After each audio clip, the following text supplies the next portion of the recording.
بسم اللہ الرحمن الرحیم۔ ولی اللہ ہمارے مذہب کا جز اور اس کی روح ہے، اور اگر کسی چیز سے روح نکال لی جائے تو کچھ باقی نہیں بچتا اور وہ شے مردہ ہو جاتی ہے۔ شیعہ کی تعریف یہی ہے کہ جو توحید و ختم نبوت پر ایمان رکھتا ہے اور جو مولا علی علیہ السلام کو رسول اللہ صلی اللہ علیہ وآلہ وسلم کا خلیفہ بلا فصل مانتا ہے، اور دنیا میں جہاں جہاں بھی شیعہ امامیہ رہتے ہیں ان کا یہی عقیدہ ہے۔ وہ شیعہ ہے ہی نہیں جو حضرت علی کے خلیفہ بلا فصل ہونے کی گواہی نہ دے۔ اب آتے ہیں اذان کے کرنٹ ایشو کی طرف۔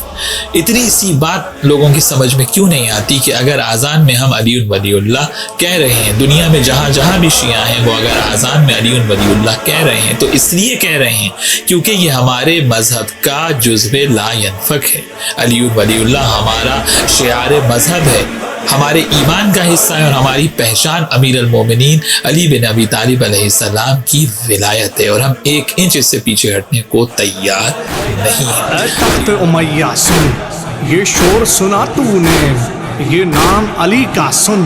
راز علی ولی اللہ سنت رسول ہے جو قرآن کی آئے ولایت کے تحت رسول اللہ صلی اللہ علیہ وآلہ وسلم کے فرامین سے ثابت ہے۔ اس ولایت مولا علی کو رسول اللہ نے دعوت ذوالعشیرہ سے لے کر روز عید غدیر تک بار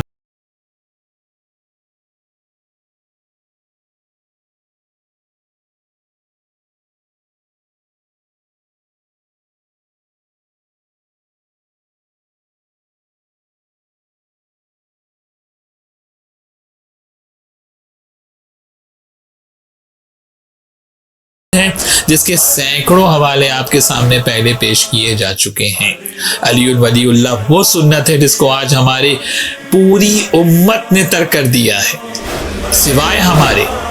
اور اس کا سبب یہ ہے کہ علی ولی اللہ پر آپ دیکھیے کہ کس طرح سے قدغن لگانے پر امت آمادہ ہے، اور جب سنت کو ختم کرنے کی کوشش کی جا رہی ہو، وہ سنت کے آئے ولایت کے تحت رسول اللہ نے جس سنت کو جاری کیا ہے، تو سنت کا احیاء کرنا لازم ہو جاتا ہے۔ ہمیں اسی سنت کو زندہ رکھنے کی تو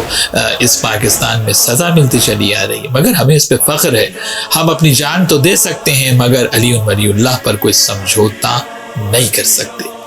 اب میں علماء کے فقہی مباحث جو ہیں ان کی طرف اشارہ کروں کہ بعض نے اذان میں علی ولی اللہ کو جز مستحب اور بعض نے رجائے مطلوبیت سے پڑھنے کا فتویٰ دیا ہے۔ یہ یاد رکھیے کہ اگر کوئی مستحب عمل بھی ہو اور اس کو کمتر سمجھ کر، اس کی اہمیت کو سبک جان کر اگر اسے چھوڑنے کی عادت بنا لی جائے تو اس سے بھی انسان گناہگار ہو جاتا ہے۔ مثلا جیسے کہ نماز وتر ہے یا نوافل ہیں، مصروفیت کی وجہ سے یا دوسری وجوہات کی وجہ سے اگر انسان نہیں پڑھتا، کبھی تو کوئی اس کے اوپر جو ہے وہ اس کا عذاب نہیں ہے، لیکن اگر کوئی عادت بنا لے یہ کہہ کہ اس کی کوئی اہمیت نہیں ہے یا اس کو کمتر جانے، تو یہ عمل انسان کو گناہگار کر دیتا ہے۔